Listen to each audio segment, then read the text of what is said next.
Hi, my name is Laura Clark. I'm from Step by Step, 5 earlier, second and below, employing 10 highly qualified staff practitioners.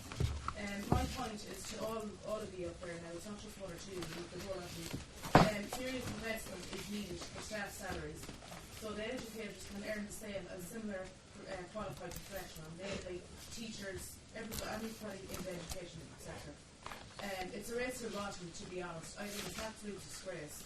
You can come to my door and any of you will say is, oh, I want quote number one. What are you going to do for me? I just have two other points to clarify. Funding is needed towards graduate courses. I gave 13,000 for a part-time course, non-funded. I had to get a loan at a credit union and work full-time as well to gain my qualification on level 8. Commercial rates is another point on all earlier settings. I do know that community care and childcare doesn't pay rates because they're known as an educational basis. We are an educational basis as well. Anyway, you're private.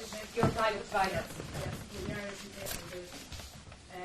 Anyway, always doesn't pay rates. I want their educational basis. Primary school over the road, their educational basis. They don't pay rates. It's free to equal opportunity. Okay. It's the small businesses that are trampled on and thankfully offered. It's about time you all woke up and took action instead of coming to doors looking for votes and doing nothing.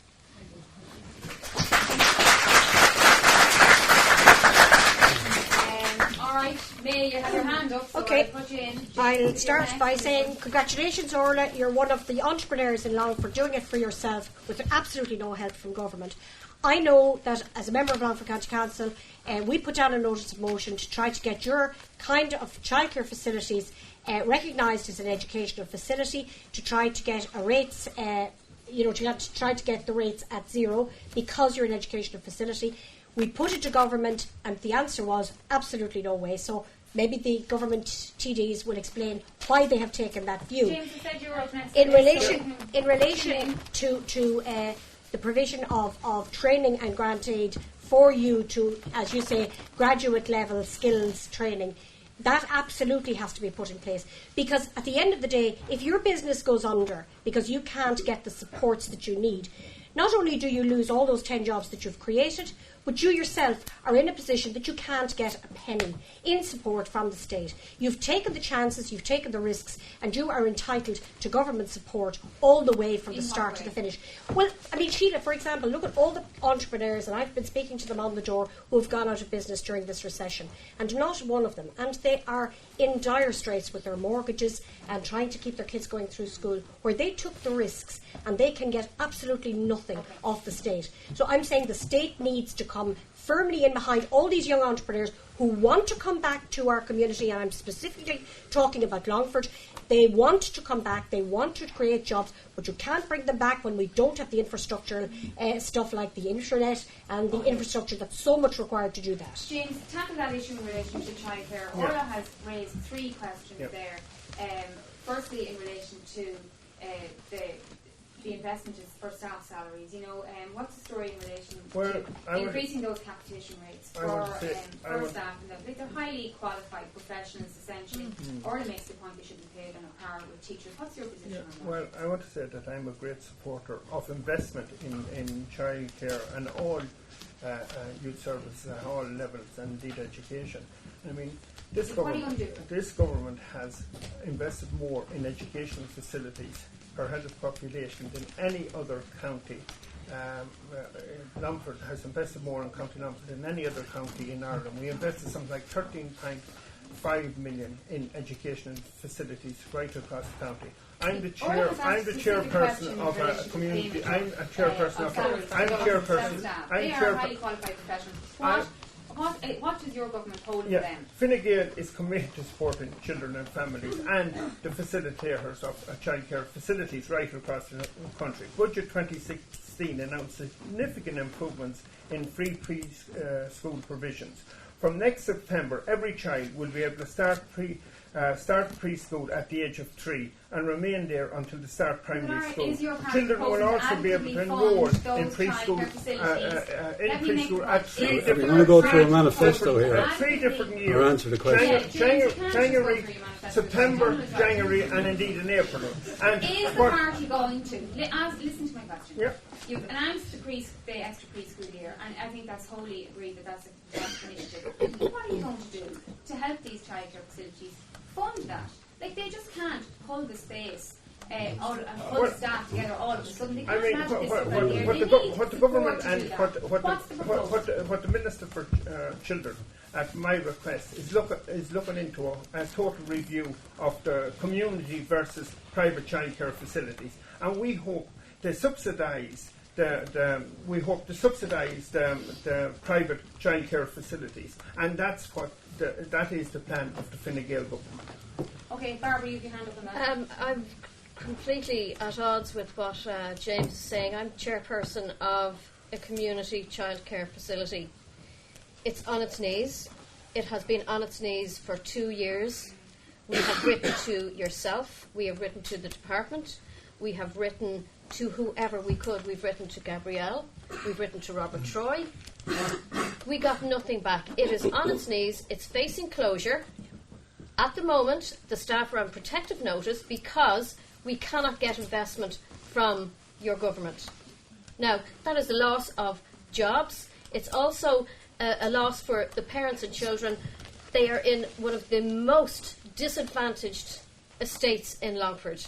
It is detrimental, and you have done nothing. So when you say you're investing in childcare, that's wrong. It's not wrong. Budget 16 had a specific paragraph devoted to improving childcare facilities. You can have paragraph after paragraph. It's wrong. So how big a role? We have put substantial funding into childcare. No. We have put substantial funding. Mr. Bannon. Not in this case, you have not. Hello, sir. You haven't. Hello. Were you telling about your neighbour haven't. talking the Jack in the Box? Is it your time to kind? So I don't know what role the Green Party will have in government, but they're in their manifesto. They're looking for. They're agreeing to pay €350 million for childcare every year. Now that's not going entirely to childcare providers. The money will go to childcare providers that are teamed up with the Ashter and the Sheila framework. But more of that money will go into allowing extended leave, so paid leave for up to 6 months for one or other of the parents, and then up to 3 years of unpaid leave. So in a way, and then a lot of that money will go into lone parents, further subsidies for them so that they can pay for childcare so that they can get working or have that freedom. Just to the person that asked the question, the people, the mothers and fathers of the children that you're mining, where are they working? Well, should the companies that they work for not make some sort of a contribution on their behalf because they need their expertise in the employment? Now, that I'm just offering an answer to your question. I'm not putting you on the spot to do that. But I think the government should look at that. And the reason, it all goes back to this shortage of money. And we're afraid, we seem to be afraid in this country to take more in corporation tax than we actually are. And this is a big part of the manifesto that I have. If you go to my website, donaldjackson.com, I talk specifically about this. You can see that, for example, just as an example, the likes of, we'll say, the supermarket that have a lot of people employed, they should have a creche attached to that. And it should be at their cost. Do you realise the type of structures that are involved in setting up a creche? I realise the type, and I applaud the entrepreneur. Let her make a point. 62.50 is what the government is given for the free preschool year ECC per week. No. 62.50 for 3 hours a day, quality education. But no, I can appreciate it. But the point is that you are coming out as an entrepreneur to take this on. That's the first question I would have for you. You and I would have to have a hard conversation before we go for support. But I would offer the support. But it just wouldn't be, the people down the way who don't have the problem have to pay for someone that wants to leave their children with you because you haven't worked out your cost base. And that's, you can run, we can talk all day, but this is what I would have to talk to you about as well. The government No, I'm not. Listen, I'm not putting it on the childcare. I'm not putting it on the childcare providers. This is a service that's offered to society and must have an input from government for sure. Okay. But the government are not the only one that would benefit from this. The employer benefits from this.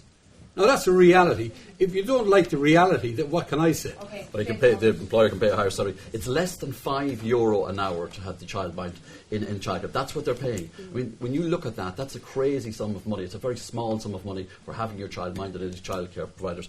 There's another thing they're doing as well, Sheila, that a lot of childcare providers actually said to me when I was talking to them. What they're doing now is they're giving an increased sum of money to the childcare facilities when people that are in them are actually more qualified. So when they reach a certain level, such as FETAC level 7, they pay a certain level, such as a tenner a week, and those who have FETAC level 5 or 6 are being penalised because of that.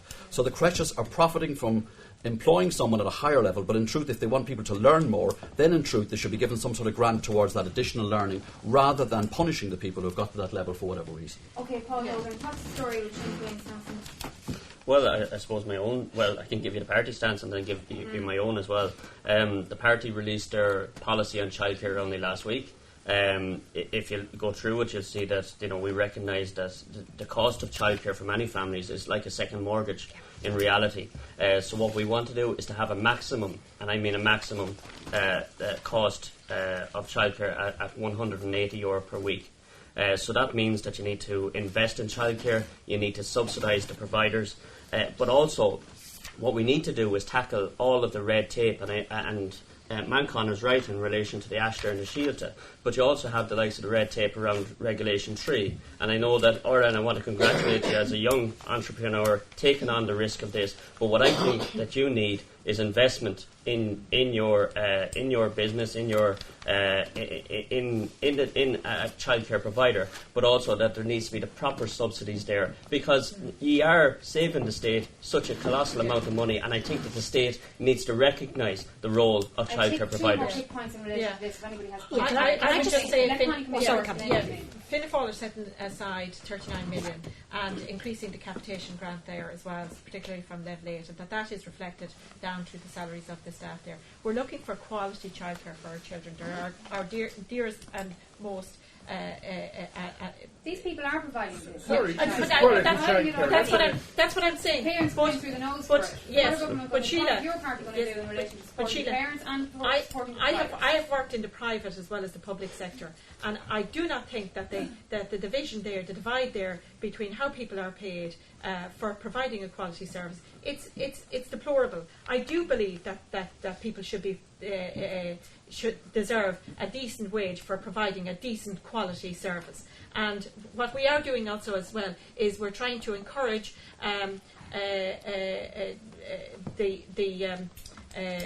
people, childcare provision for people that can go out to work as well, by providing an additional credit for childcare. And I, as a mother, really welcome that. I think that will encourage. But on the other side of that coin, I think where children are, if we do increase the numbers going out to work by virtue of this credit, I think that we also need to have the quality childcare services there, but they do have to be paid for and they have to be subsidised. And we can't be ticking. And as well as that, there's regulations there that these childcare providers have to tick boxes on everything.